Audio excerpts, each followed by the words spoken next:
साहेब के घर दूर बसे,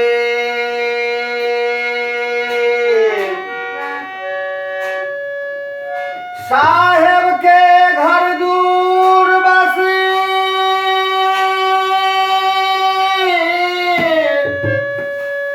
लंबे पैर खजूर,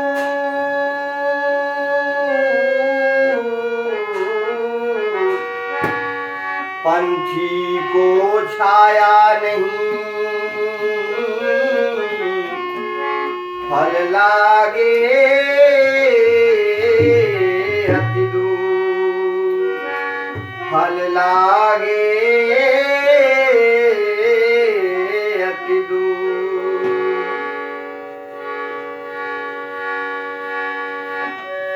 चादर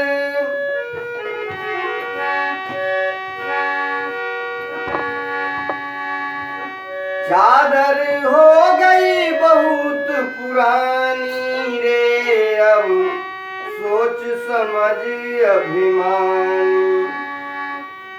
चादर हो गई बहुत पुरानी रे, अब सोच समझ अभिमानी।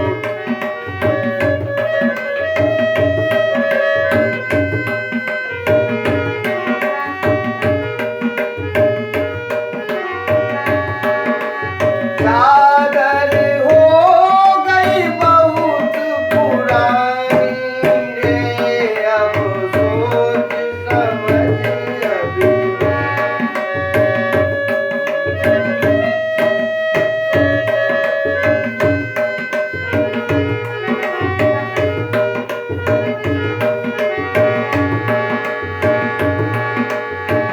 अजब दुल्हा चादर सूत करम के तानी, अजब दुल्हा चादर सूत करम के तानी। सूरत नीरत की भरी नादीनी, सूरत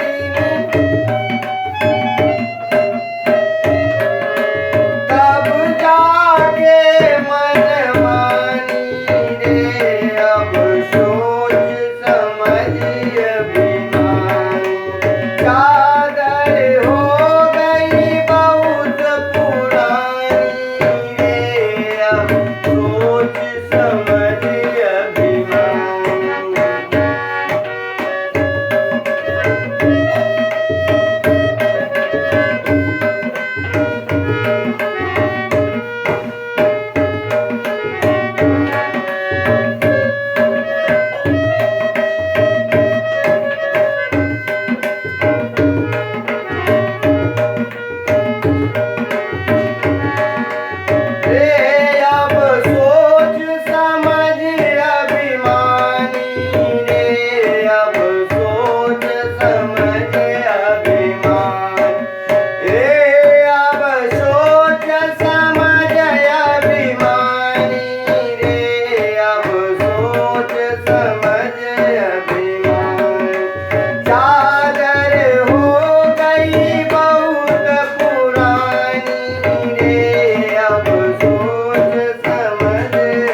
प्यार